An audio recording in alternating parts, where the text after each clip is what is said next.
What was it that made pirates not just notorious criminals, but brilliant tacticians and survivors of the merciless seas? How did they maintain their strength and health in an environment that devoured men, women, and even the hardest of souls? The answer lies not in brute force or luck, but in their deep understanding of the mind, body, and nature's relentless chaos. Picture this: a pirate ship, weathered and torn by time and sea, moving through waters teeming with danger. Yet the crew, weary and strained, seems to possess an otherworldly resilience. How did they stay strong, sharp, and ready for battle day after day? This was no accident. Behind every pirate crew's survival and power, there were genius strategies, tactics so clever they defied the ordinary mind and were devised by minds hungry for more than mere survival. They sought victory in the most unlikely of places. One tactic, so brilliantly simple yet profound in its execution, was the practice of rationing and preserving food and water. Pirates lived on the brink of starvation, with supplies often running low on the open ocean. In their world, food wasn't just nourishment. It was a tool, a weapon, and a symbol of control. They learned early on that they could not survive on traditional methods alone. Instead, pirates embraced the art of pickling, drying, and salting their food. These preservation techniques allowed them to extend the life of their provisions, a vital lifeline that kept them healthy and capable of swift action, even after months at sea. But preserving food wasn't the only stroke of genius.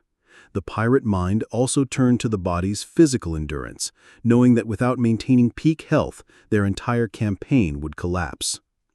Pirates were no strangers to disease. Scurvy, dysentery, and fevers ravaged the crew on nearly every voyage. Yet while most of the world in the 17th and 18th centuries remained ignorant of how to combat such ailments, pirates developed their own methods of preserving health. They kept their bodies strong with the power of simple herbs, made infusions from locally foraged plants, and crafted remedies passed down from sailors and outcasts alike. They had no formal training, no well-funded research, only necessity, desperation, and a touch of genius that made them not just criminals, but survivors.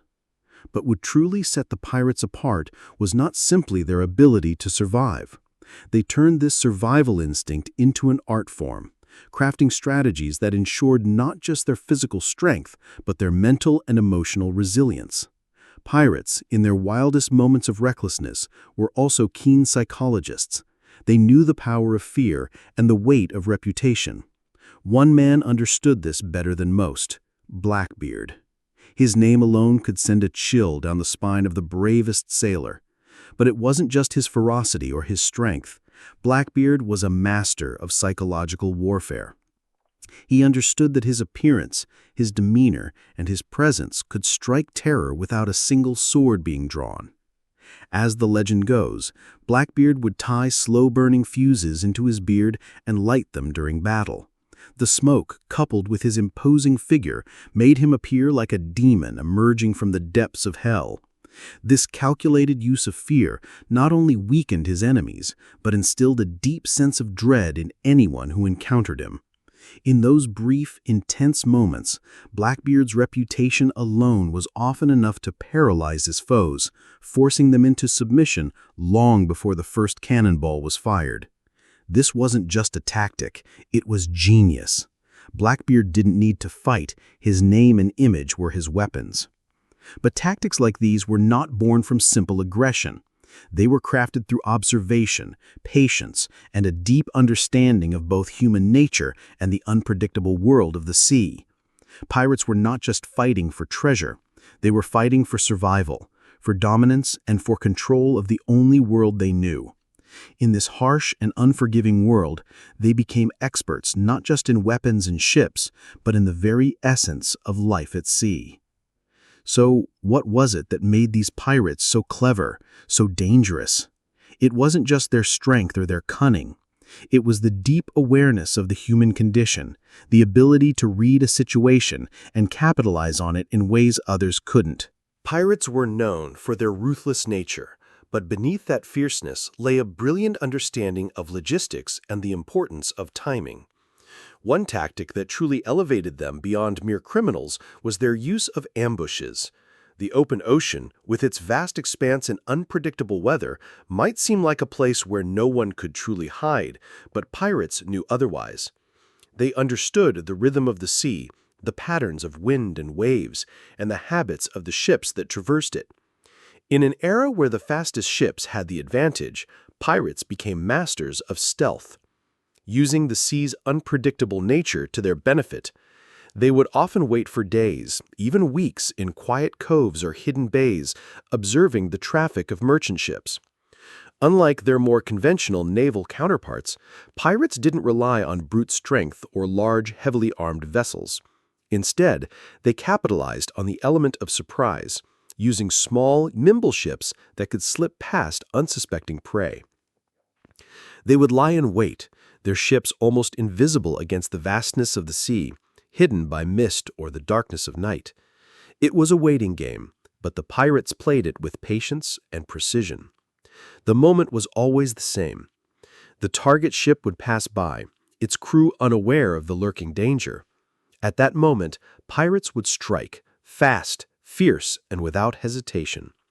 They understood that speed and surprise could dismantle a seemingly stronger opponent. They knew that even the most well-armed merchant ships could be overwhelmed by pirates who knew how to fight in a way no one else could anticipate. But the brilliance of their ambush tactics didn't just stop at timing or location. Pirates were also experts in psychology, creating an environment of fear and confusion that would throw their enemies into disarray. Pirates didn't merely attack, they controlled the narrative. They were not just thieves, they were actors in a psychological play where the very idea of being attacked could be as powerful as the actual confrontation. Take, for instance, the fearsome reputation of the pirate Bartholomew Roberts, one of the most successful pirates of the Golden Age. Known for his sophisticated strategy and precise methods, Roberts created a mythos around his name, ensuring that word of his ferocity spread before he even set sail. He would often fly the flag of a neutral ship to deceive his enemies, lulling them into a false sense of security. When the time was right, he would strike. The psychological impact of his surprise attacks shattered the confidence of his victims, forcing them to surrender without ever firing a shot. Like Blackbeard, Roberts knew that the true weapon of a pirate was not the cannon, but the reputation that preceded them. These tactics of psychological warfare were not simply about intimidation, they were about control. Pirates didn't just rob, they dominated the sea, and they did so by creating an atmosphere where fear, uncertainty, and psychological pressure kept their targets from ever fully recovering. And it was not only in battle where they excelled in the art of manipulation. Pirates understood that alliances, negotiations, and their own survival depended on the perception of power they projected. They were master diplomats in their own right, securing advantageous deals through calculated threats and promises. Their tactical genius was never more apparent than in the way they ran their crews. While many navies of the time followed rigid hierarchical structures, pirates often operated on a far more democratic model. Their Articles of Agreement, the Pirate Code, provided a structure that encouraged cooperation and loyalty, binding the crew not by the fear of punishment, but by the promise of equal share in the loot. This system ensured that pirates could maintain cohesion within their ranks, motivating their men not with the threat of punishment, but with the allure of shared rewards. Pirates were able to create loyalty through fairness, creating an environment where everyone fought for each other, not just for the captain. This subtle yet genius tactic ensured that pirate crews remained loyal, driven by both their need for survival and their shared pursuit of wealth. Yet for all their genius, pirates never forgot that their survival depended on their ability to adapt. The sea, of course, was as unpredictable as the humans who sailed it. When the world's navies began to catch on to pirate tactics, pirates evolved. They were flexible in their approach, using every advantage available to them, whether it be technology, geography, or the element of surprise. They were never tied to a single method or weapon. They were constantly reinventing themselves to stay one step ahead of their enemies. The genius of pirates lay not in their ability to steal, but in their ability to create chaos, control fear, and manipulate situations in ways that made them nearly impossible to defeat. They were, in every sense of the word, strategists. They understood the ocean, the people, and the power of their own reputation better than anyone else on the high seas. Their tactics were not born from desperation or chance. They were the result of a carefully crafted mindset that viewed every battle, every raid, and every encounter as a step toward domination. Pirates were not just criminals. They were artists of war, masters of the mind, and survivors of the most unforgiving environment the world had ever known. Pirates' brilliance in battle was not solely defined by their tactical operations, but also by their unflinching ability to adapt to the most dire circumstances. Their resourcefulness was unparalleled, transforming challenges into opportunities. This wasn't just about living through the chaos of the sea. It was about thriving in it, about taking the unpredictable nature of their environment and twisting it to their advantage in a way that left even the greatest navies in the world stunned.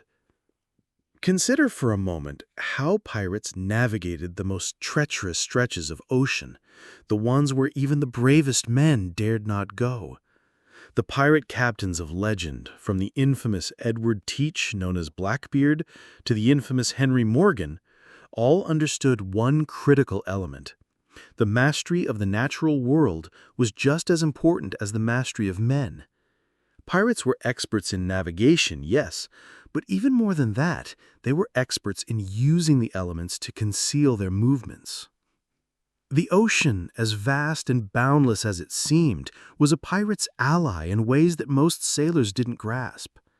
They knew how to read the winds, the stars, the currents, and even the creatures of the sea.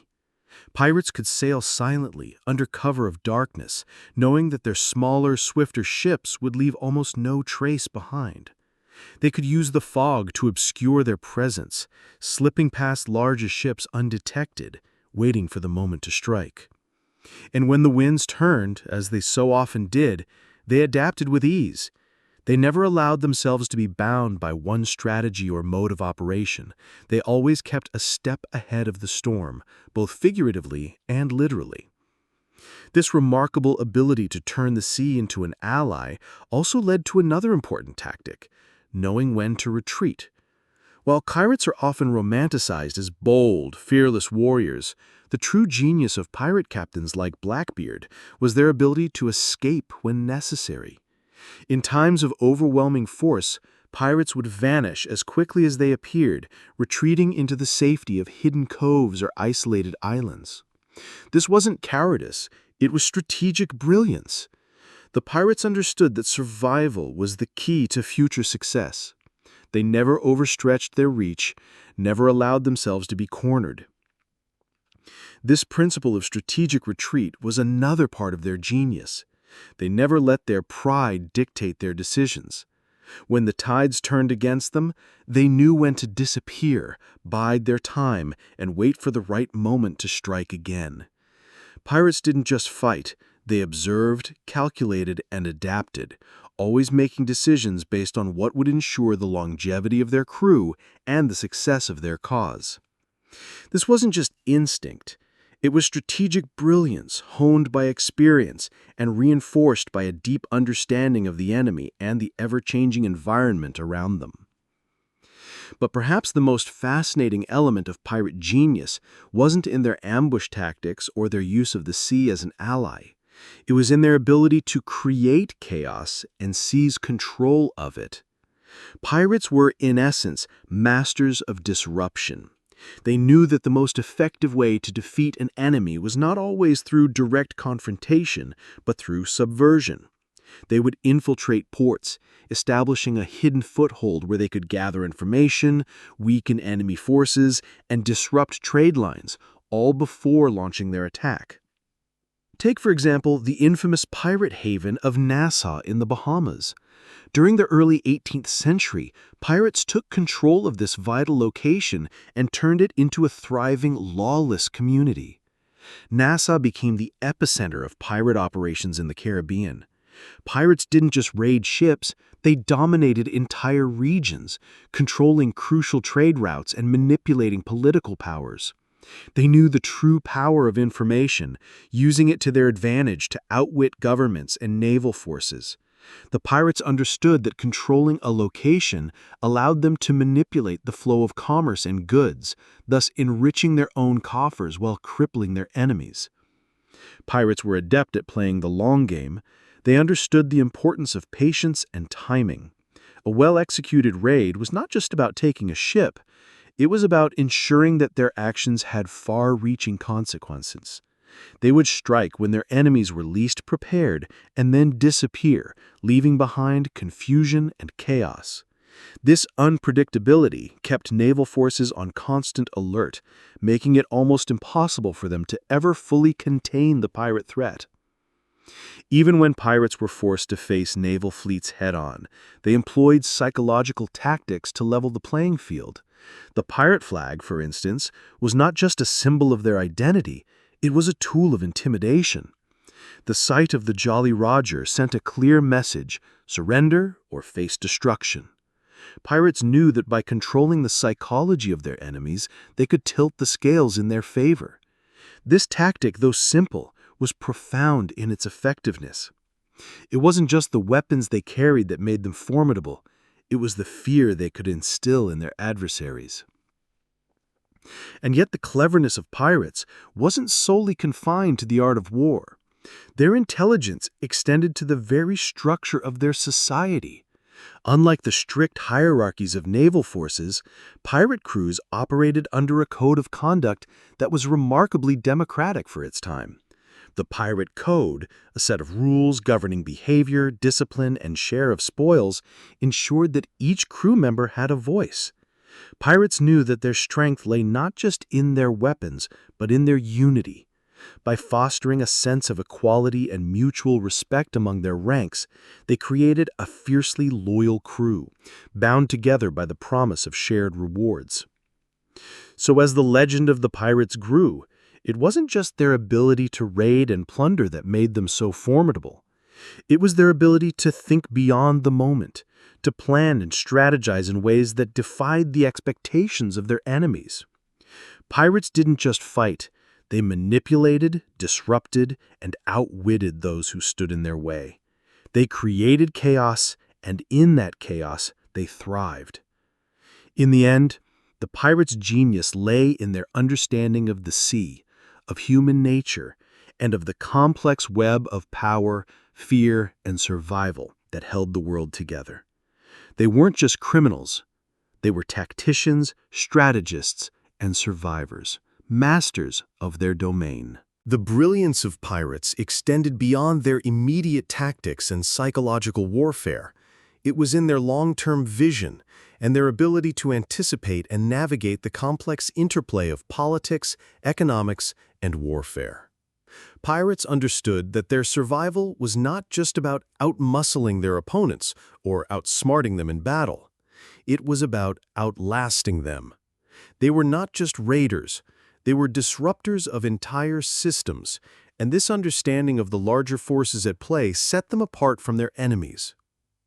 Consider the political landscape of the 17th and 18th centuries, a time when empires and nations sought dominance over the seas. The English, French, Spanish, and Dutch fought mercilessly for control of trade routes and colonies. In this volatile environment, pirates were not just rogue criminals, they were opportunists, preying on the weaknesses of the powerful nations around them. But rather than blindly attacking any ship that crossed their path, pirates were strategic in their selection of targets, often choosing vessels from rival nations or those that represented weak links in the chain of power. For example, pirates in the Caribbean, such as the infamous Captain Kidd, would often target Spanish galleons carrying immense treasures from the New World. But they did not simply attack any ship. They studied their prey, learning about their cargo, their routes, and their weaknesses. They knew that a well-placed raid could deliver not only wealth, but a significant blow to the Spanish Empire's trade dominance. Pirates understood the broader implications of their actions, and their attacks often had far-reaching consequences, disrupting economies and shaking the foundations of colonial power. Yet pirates were not mindless rebels. Many of them worked within the shifting tides of international politics. There were numerous instances where pirates were able to strike deals with colonial powers, receiving letters of marque, which essentially gave them legal permission to attack enemy ships. This allowed pirates to operate under the guise of legality, making them even more dangerous, as they could raid with the full support of the political apparatus. Some pirates even became privateers, working on behalf of governments to destabilize rival nations. It was a fine line between criminal and patriot, and pirates knew how to walk it with cunning precision. What makes this even more fascinating is the way pirates used these political alliances to further their own personal gain. They were not beholden to any one nation, and their loyalty was, at best, temporary. Once the tide shifted, a pirate could easily switch allegiances, taking advantage of whichever empire was currently in power. Pirates were not bound by national loyalties. Their loyalty was to the spoils they could seize and the power they could wield. Their ability to play multiple sides against each other allowed them to stay ahead of their enemies, making them both feared and respected across the seas. It wasn't just the political realm in which pirates demonstrated their ingenuity. They also possessed an unparalleled ability to manipulate the economic systems of their time. Pirates understood that the wealth they sought wasn't just hidden in treasure chests, but in the networks of trade that connected the colonies of the New World with Europe and beyond. They knew that taking a well-placed merchant ship could deliver much more than gold.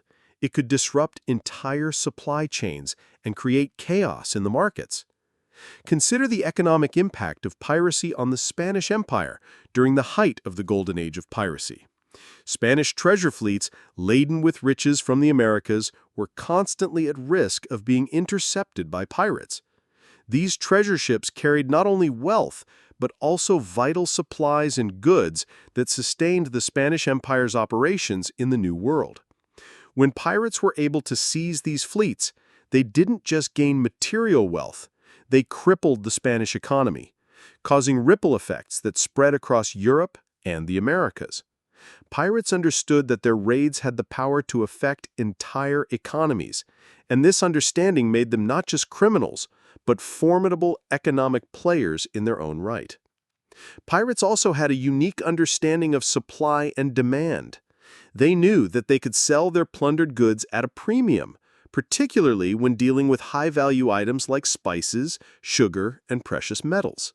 Rather than simply looting and raiding for immediate gain, pirates often held on to their spoils, waiting for the opportune moment to sell them for maximum profit. Their ability to play the long game in terms of wealth acquisition was another hallmark of their genius. But what was perhaps most remarkable was how pirates turned their status as outcasts into a powerful tool of social cohesion. Their crews, often composed of runaway slaves, disillusioned sailors, and other marginalized individuals, were bound together by a shared sense of defiance. Pirates operated outside the confines of the traditional societal structures, creating their own rules and codes of behavior. They weren't just rejecting the authority of the state, they were rejecting the very notions of class and hierarchy that dominated the world of the time. In pirate communities, the concept of shared wealth and mutual respect was key to maintaining unity. Pirates operated under a code that promised equality among the crew, with each member receiving an equal share of the loot. This system fostered a sense of loyalty and camaraderie that was often absent in the rigid hierarchical structures of naval fleets. This democratic element was not only a strategic move, it was a psychological masterstroke, creating a motivated and fiercely loyal crew who fought not just for treasure, but for each other. And it was in this atmosphere of equality and shared purpose that pirates thrived. By creating an environment where the crew was respected, where each member's contribution was valued, pirates ensured that their operations were not only efficient, but sustainable. This rare sense of unity gave pirates a significant edge over their naval counterparts, who were often constrained by rigid chains of command and a lack of personal investment in the mission. Pirates understood the value of trust, loyalty, and cooperation. These values were as important as the weapons they carried. It was this unique combination of intelligence, social cohesion, and strategic brilliance that allowed pirates to survive, thrive, and at times even dominate the seas. They were not merely rebels, they were master tacticians, political players, and economic disruptors, weaving together a complex web of strategies that ensured their survival and success. Pirates' genius was not just in their ability to raid and plunder. It was in their understanding of the world they lived in and their ability to manipulate and control it in ways that still captivate our imaginations today. Pirates, for all their brilliance in strategy and survival, were also keenly aware of the fleeting nature of power. They knew that their reign over the seas, their dominance over trade routes, could end at any moment. This knowledge spurred them into even greater acts of cunning, using their limited time to carve out a legacy that would endure long after they had faded into obscurity. What made them exceptional was their foresight, their ability to make lasting impacts even when their end seemed inevitable. One of the most fascinating aspects of pirate intelligence was their ability to play the psychological game both on and off the battlefield. They understood that their strength wasn't just in the number of men or ships that commanded, but in the ability to manipulate perception. They had the rare ability to make enemies and allies alike believe in their invincibility. And this perception often made the difference between victory and defeat. Take the infamous pirate Anne Bonny, for example. She was not just known for her fierce fighting spirit, but for her ability to navigate the psychological terrain of piracy. Bonny, who disguised herself as a man to avoid detection, knew that the very notion of femininity and the challenge it presented could be weaponized. She would use her unexpected appearance, sometimes appearing sweet and innocent, other times ruthless and calculating, to manipulate her enemies.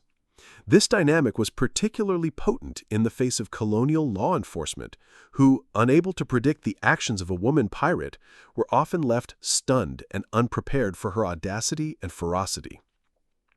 Bonny's genius lay not just in her ability to fight, but in her capacity to change perceptions about what pirates were and who could be one. She helped break the mold of the pirate as a brutish, masculine figure, opening the door for the many women pirates who followed.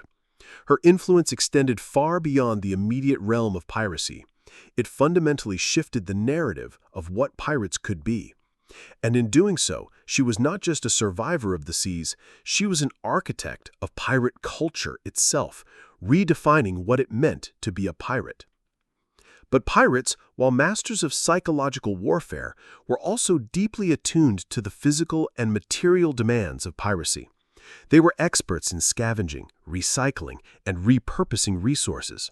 While they were often seen as scavengers or outcasts, pirates were incredibly resourceful and inventive. They had an uncanny ability to repair their ships, adapt their weapons, and even improvise on the fly. They never relied on the conventional methods of their enemies. Instead, they used whatever they could find to ensure their continued dominance on the seas. Take the example of their ship design. Pirates did not always have access to the largest or most well-funded vessels, yet they understood that size and strength weren't always the determining factors of success. Pirates favored smaller, faster ships that could navigate in shallow waters, slip through narrow straits, and strike quickly before disappearing into the mist. These ships were often outfitted with cannons and heavy artillery, but the real ingenuity lay in how pirates used their vessels. They could adjust the rigging on the fly, adapt their sails for speed or stealth, and even modify their ships for different types of combat. It was this ability to adapt, to make the best of what they had that made pirates so formidable. While the traditional navies of the time were bound by bureaucratic limitations and slow-moving commands, pirates were free to make decisions based on the situation at hand.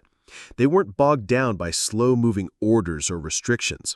Instead, they thrived in their ability to act on impulse, to move quickly, and to modify their tactics in the heat of the battle. The ability to improvise became a core element of their strategy, allowing them to take advantage of even the most limited resources. Pirates were not just masters of the sea, but masters of survival, of innovation, and of the human condition. They understood the value of adaptability, of psychological warfare, and of creating their own systems. Their legacy is not just one of violence and treasure, it is one of cleverness, resilience, and a deep understanding of the world they inhabited. In the end, pirates were not just criminals, they were geniuses who, against all odds, created a way of life that would endure long after the last pirate ship disappeared from the horizon. In the end, the brilliance of pirates lies in the ways they reshaped the world around them, not just through fear, but through intelligence and the shrewd manipulation of their environment. They were never content with simply accepting the world as it was. Instead, they bent it to their will, carving out their own realm where they could thrive amidst the chaos of global trade, politics, and warfare. To be a pirate wasn't just to take from others. It was to challenge the very systems of power that sought to control them. What is perhaps most fascinating about pirate culture is how they were able to create a lasting legacy, not through the fleeting accumulation of wealth, but through the creation of their own order, a world apart from the established nations. They built their own communities, based on a code that emphasized equality, democracy, and shared responsibility, a striking contrast to the hierarchical, class-bound societies of the time. In these communities, pirates created a culture where merit and loyalty mattered more than birthright. The pirate code was a document of survival, a social contract that emphasized fairness, even in the most lawless of places.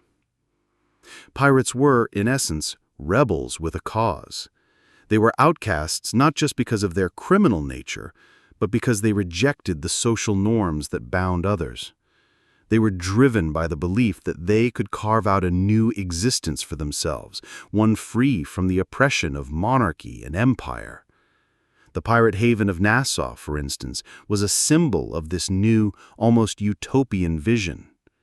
While the British, Spanish, and French forces saw it as a nest of criminals, pirates saw it as a sanctuary, an island where they could live according to their own laws, away from the reach of colonial powers.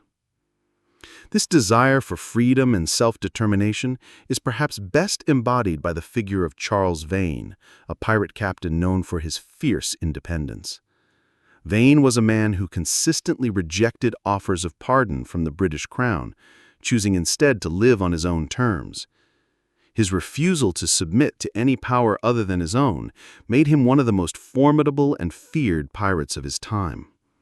His defiance became a symbol of pirate autonomy, a rallying cry for those who believed that life on the fringes of society could not just be a means of survival, but a form of resistance against an unjust world. But even Vane, for all his defiance, understood that survival required more than just brute force. Pirates knew that they were always on the edge of destruction. At any moment, they could be captured, killed, or hunted down by the relentless forces of the navies that sought to extinguish them. And so, pirates had to constantly innovate, not just in their tactics, but in their mindset. They lived with the constant threat of death, and yet they adapted, becoming experts in both the physical and mental aspects of survival. Their lives were not for the faint of heart.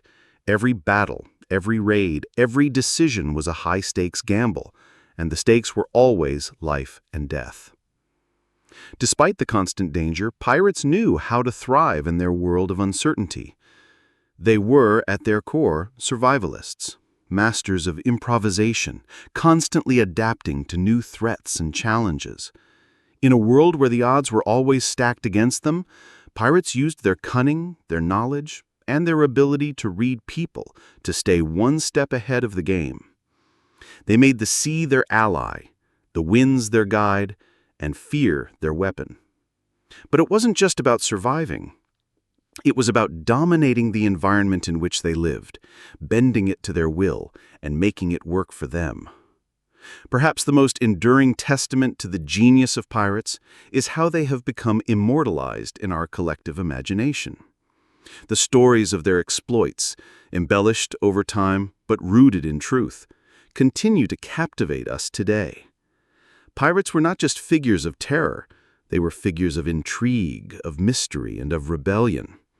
They embodied a world that was both wild and free, a world where the rules could be rewritten by the clever and the brave. Their legacy, however, is not just of violence or treasure. It is one of ingenuity, resilience, and an unyielding will to survive. Pirates were not just thieves. They were visionaries. They carved out a place for themselves in a world that sought to crush them, using their wits, their courage, and their ability to see opportunities where others saw only danger. Their ability to read the ever-changing tides of fortune, to adapt to new and unexpected circumstances, and to manipulate situations to their benefit was unparalleled. In a sense, pirates were the ultimate entrepreneurs, always on the lookout for new opportunities, new ways to adapt, and new methods to exploit their environment. Their world was one of constant flux, where the only certainty was uncertainty. Yet in the face of that uncertainty, pirates thrived. They turned what others would consider chaos into their greatest advantage. They took risks, yes, but they also played the game with a level of intelligence and foresight that most of their contemporaries lacked. The genius of pirates, then, is not just in their ability to take treasure, but in their ability to navigate the complex and dangerous waters of survival, power, and rebellion. They understood the art of war, the power of fear, and the value of alliances. They knew how to manipulate both people and circumstances, always keeping their eyes on the bigger picture. Pirates were not just rebels, they were strategists, innovators, and masters of their craft. They understood the intricacies of both the human heart and the world they inhabited, and it was this understanding that made them legends.